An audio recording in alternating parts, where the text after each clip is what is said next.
दोस्तों, आज की इस वीडियो में हम आपको क्लास 10 साइंस के 20 महत्वपूर्ण ऑब्जेक्टिव प्रश्न बताएंगे जो आपके एग्जाम 2026 के लिए बहुत ही महत्वपूर्ण है। आप इस वीडियो को देखें और टेस्ट दीजिए कि 20 प्रश्न में से आप कितना सही कर पाते हैं। बिना देरी किए शुरू करते हैं आज की ये वीडियो। और पहला प्रश्न है, किस लेंस को अभिसारी लेंस कहा जाता है? किस लेंस को अभिसारी लेंस कहा जाता है? ऑप्शन ए है उत्तल लेंस, ऑप्शन बी है अवतल लेंस, ऑप्शन सी है समतल लेंस, या फिर ऑप्शन डी है इनमें से कोई नहीं। उत्तल लेंस को अभिसारी लेंस कहा जाता है। ऑप्शन ए हमारा राइट आंसर हो जाएगा। अगला प्रश्न है, किस लेंस को अपसारी लेंस कहा जाता है? ऑप्शन बी हमारा राइट आंसर हो जाएगा, अवतल लेंस। अवतल लेंस को अपसारी लेंस कहा जाता है। अगला प्रश्न है, प्रकाश के परावर्तन के कितने नियम हैं? प्रकाश के परावर्तन के कितने नियम हैं? ऑप्शन बी हमारा राइट आंसर हो जाएगा, 2। प्रकाश के परावर्तन के 2 नियम हैं और प्रकाश के अपवर्तन के भी 2 नियम हैं। अगला प्रश्न है, प्रकाश के अपवर्तन के कितने नियम हैं? प्रकाश के अपवर्तन के कितने नियम हैं? ऑप्शन बी हमारा राइट आंसर हो जाएगा, 2। अगला प्रश्न है, धारा मापने के यंत्र को कहते हैं। धारा मापने के यंत्र को कहते हैं। ऑप्शन ए है आमीटर, ऑप्शन बी है वोल्ट मीटर, ऑप्शन सी है कूलॉम, या फिर ऑप्शन डी है एम्पियर। धारा मापने के यंत्र को आमीटर कहते हैं। ऑप्शन ए हमारा राइट आंसर हो जाएगा।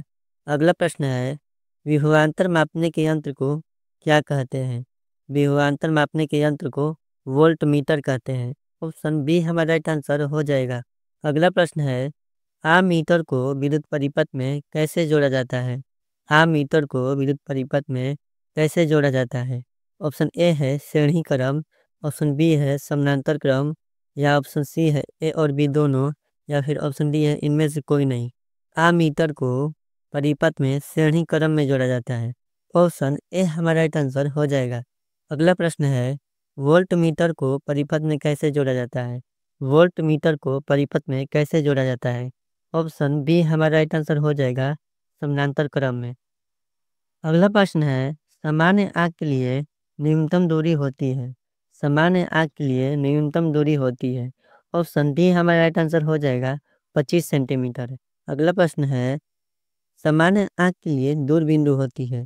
एक सामान्य आँख कितनी दूरी तक की वस्तुओं को साफ साफ देख सकता है? तो अनंत। ऑप्शन डी हमारा राइट आंसर हो जाएगा। अगला प्रश्न है, किस लेंस की फोकस दूरी धनात्मक होती है? ऐसा इनमें से कौन सा लेंस है जिसकी फोकस दूरी धनात्मक यानी प्लस में होती है? ऑप्शन ए है उत्तल लेंस, ऑप्शन बी है अवतल लेंस, या फिर ऑप्शन सी है समतल लेंस, ऑप्शन डी है इनमें से कोई नहीं। ऑप्शन ए हमारा राइट आंसर हो जाएगा, उत्तल लेंस। उत्तल लेंस की फोकस दूरी धनात्मक होती है। अगला प्रश्न है, किस लेंस की फोकस दूरी ऋणात्मक होती है? किस लेंस की फोकस दूरी ऋणात्मक होती है? ऑप्शन बी हमारा राइट आंसर हो जाएगा, अवतल लेंस। अगला प्रश्न है, किस दर्पण की फोकस दूरी धनात्मक होती है? किस दर्पण की फोकस दूरी धनात्मक होती है? ऑप्शन ए हमारा राइट आंसर हो जाएगा, उत्तल दर्पण। अगला प्रश्न है, किस दर्पण की फोकस दूरी ऋणात्मक होती है? किस दर्पण की फोकस दूरी ऋणात्मक यानी माइनस में होती है? ऑप्शन बी हमारा राइट आंसर हो जाएगा, अवतल दर्पण। अगला प्रश्न है, कौन सा पदार्थ नीले लिटमस पत्र को लाल कर देता है? ऑप्शन ए हमारा राइट आंसर हो जाएगा, अम्ल। अम्ल नीले लिटमस पत्र को लाल कर देता है।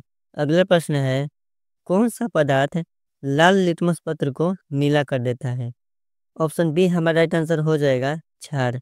अगला प्रश्न है, निकट दृष्टि दोष के निवारण के लिए किस लेंस का उपयोग किया जाता है? निकट दृष्टि दोष के निवारण के लिए किस लेंस का प्रयोग किया जाता है? ऑप्शन बी हमारा राइट आंसर हो जाएगा, अवतल लेंस। अगला प्रश्न है, दूर दृष्टि दोष के निवारण के लिए किस लेंस का प्रयोग किया जाता है? दूर दृष्टि दोष के निवारण के लिए किस लेंस का प्रयोग किया जाता है? एक व्यक्ति को दूर की वस्तुएं साफ साफ नहीं दिखाई दे रही हैं, उसके लिए वो उत्तल लेंस का उपयोग करेगा। ऑप्शन ए हमारा राइट आंसर हो जाएगा, उत्तल लेंस। अगला प्रश्न है, वायुमंडल में CO2 गैस की मात्रा कितना % है? वायुमंडल में CO2 गैस कितना प्रतिशत है? ऑप्शन ए है 0.03%, या फिर ऑप्शन बी है 0.003%, या फिर ऑप्शन सी है 0.04%, या फिर ऑप्शन डी है 0.004%। ऑप्शन ए हमारा राइट आंसर हो जाएगा 0.03%। अगला प्रश्न है, वायुमंडल में नाइट्रोजन कितना परसेंट है? वायुमंडल में नाइट्रोजन कितना प्रतिशत है? ऑप्शन ए हमारा राइट आंसर हो जाएगा 78%। अगर ये वीडियो आपके लिए है